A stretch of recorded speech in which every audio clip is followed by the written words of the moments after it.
Chapter 3 of Book 2 of Hard Times is called The Whelp. And remember, that's the term that James Harthouse originally gave to Tom. He thinks of him as being a whelp. And then the narrator from then on refers to Tom pretty much exclusively as the whelp, culminating in this chapter title. And I think although it shows again Dickens' omniscient style drifting in and out of other characters' consciousness, it's also important because it shows that Tom has no sort of internal identity. His identity is just whatever it is ascribed to be. So he's this machine in book 1, here he's just the whelp, and then in book 3 he's just dressed up and his face is painted like a clown. So there's nothing sort of behind all of that. And we see on page 1, 2, 7, 8 and 9 lines down, as Harthouse is sort of tempting and manipulating Tom, we're told there was something so very agreeable in being so intimate with such a waistcoat, in being called Tom in such an intimate way by such a voice, in being on such offhand terms so soon with such a pair of whiskers, that Tom was uncommonly pleased with himself. I think the key word there is intimate. That list of sort of features, and Tom's looking at the external things, the whiskers, the waistcoat, that shows how Harthouse is able to take him in, because Tom is just, just notices the external, because there's nothing inside him, there's no internal sort of character. And that key term is intimate, isn't it? That Tom actually isn't intimate with anyone. He has no intimacy, no closeness with anyone due to his upbringing. We're told on page 128, about halfway down as Tom's speaking to him, that the tempter merely lifted his eyebrows, but the whelp was obliged to go on. So again, Harthouse is the tempter, very much like Satan in the book of Genesis, who tempts Eve with the apple. Very much like, like various depictions of sort of devils and demons. But again, Harthouse is silent, he's just lifting his eyebrows, and Tom carries on speaking. So Harthouse is using silence to his advantage. Now, we've had loads of silence women so far, haven't we? Women who are sort of pushed into the corner. But here we get Harthouse using silence actively as a way of manipulating other characters. And actually, the other character who's able to use silence sort of productively is Sissy, really. Sissy has, remember, met Louisa's eyes in silence and shown that she pities her. And Harthouse is the other one who's able to sort of use silence more productively and more proactively. So we get Harthouse and Sissy almost acting a little bit like the consciences of the characters, almost like the angel and demon on the shoulders of the characters. Both of them using silence, but Harthouse using it to sort of get an intimacy that is dangerous for the characters, and Sissy to get this intimacy that actually is very productive. So it's just an interesting sort of doubling used by Dickens there, where Sissy and Harthouse are very much oppositional forces, but both actually marked by this ability to be silent and to use that to gain advantage. Obviously, that culminates in the meeting between Sissy and Harthouse, where she herself uses that silence, back against him, really. Right at the bottom, page 128, Tom gives Harthouse the information he wants about Louisa. We're told she can shut herself up within herself and think, as I have often known her sit and watch the fire for an hour at a stretch. So the key thing about Louisa to Tom is the fact that she just sits down and shuts herself off. The irony here, I guess, is that actually Tom and Louisa are sort of the same here. Both of them are shut down, aren't they? Both of them are sort of dead inside, and actually it's just manifesting itself differently. So although Tom thinks he's giving Harthouse, sort of secret information, what the narrator's showing us is that actually Tom is almost exactly the same as Louisa, and that's exactly the same issues.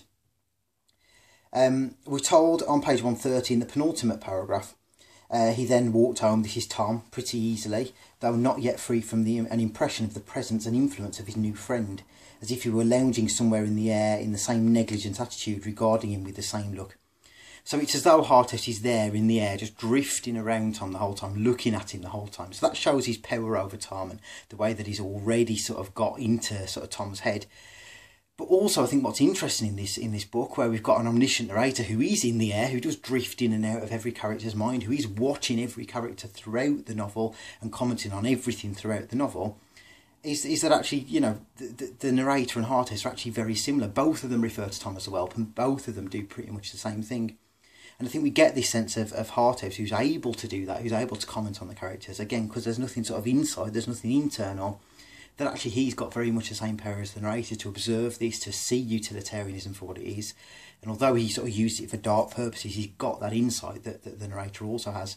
Sissy, of course, is the other one who can observe, who can watch, who can see these things, and also sort of lay it bare and understand it a little bit better. So again, Sissy and Harthouse are set up as these doubles who both sort of understand utilitarianism from the outside, but both of them, incidentally, are also a little bit like the narrator. Both of them can see it for what it is and make comments about utilitarianism that show this wider understanding, this sort of observation that goes beyond just, the other characters.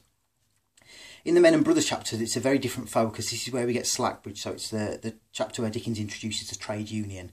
Contextually, this is really important because trade unions were growing in strength during the Victorian era. And I think Dickens is making the comment that because of these very poor conditions, because of things like utilitarianism and industrialism, men are driven to these trade unions. But Dickens doesn't like these trade unions either. He sees them as manipulative and dangerous and actually leading to things like the French Revolution, which is witnessed. So it's a really sort of ambiguous novel, really, because although he's critical of Bounderby and that approach, he's equally critical of Slackbridge, who he sees as somebody who is using that situation to his own advantage and to quite a sort of negative effect. And we see this here because basically the trade union throws Stephen out because he won't join them. So we see their sort of dark side here. Slackbridge is described near the bottom of page 131. In many great respects, he was essentially below them. He was not so honest, he was not so manly, he was not so good-humoured. So we get that list, he was not so. Yet again, what's Dickens doing? He's focusing on what's not there. Just like in chapter 1 with this schoolroom, he's focusing on what's missing. And with Slackbridge, he's actually missing all of these traits of sort of good people. Yes, he's saying the right things. Yes, he's speaking out about unfairness. But to Dickens, actually, he is no more a solution than anything else. You know, he is a very, very dangerous and manipulative character. We're told that on page 133, just before the halfway point, Slackbridge the orator. So again, he's a speaker, he's a cackler, you know, but not a positive one. Whereas Sleary shows how speech, you know, can be difficult, and Stephen and Rachel show how speech can be difficult. They don't speak in a correct way. Slackbridge is very quick to talk. He's the orator, but just like Bounderby, it's bluster, and we can't trust him. He looked about him with a withering smile, so again linked to things dying. If things wither, they die, just like Gradgrind, who hasn't nurtured, you know, the crops and the imagination of his children. And holding out his right hand at arm's length, as the manner of all Slackbridges is, to still the thundering sea, wait until there was a profound silence. So again, he's speaking, he's using that rhetoric very, very effectively. But Dickens doesn't trust that at all.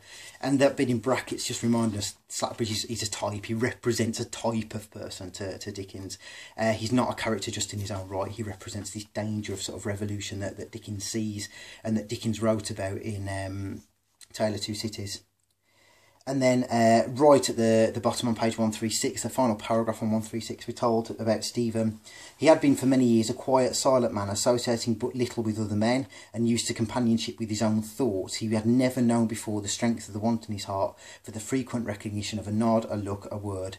So just like Louisa, he's a character who has been silenced. He's a thoughtful character who doesn't always speak. Dickens trusts him as a result. But now he can't speak to them, and now he's sort of been ostracised by them. They won't talk to him. He feels that need for sort of conversation. He feels that need for human interaction. And throughout the last couple of chapters, Dickens has shown how profound that is in both the Gradgrind children. Louise is desperate for it. Harthouse has sort of, you know, been able to manipulate Tom because he's desperate for it. And here we see that actually Stephen is sort of desperate for that interaction as well. So all three of them, despite their different upbringings, are really thrown together here because all of them represent the harm that utilitarianism can do. And the harm that sort of trade unions can do and this political situation can do by showing how people can be isolated from each other and, you know, lose that need that they all have for interaction. Okay, so that's the sort of next couple of chapters of book 2.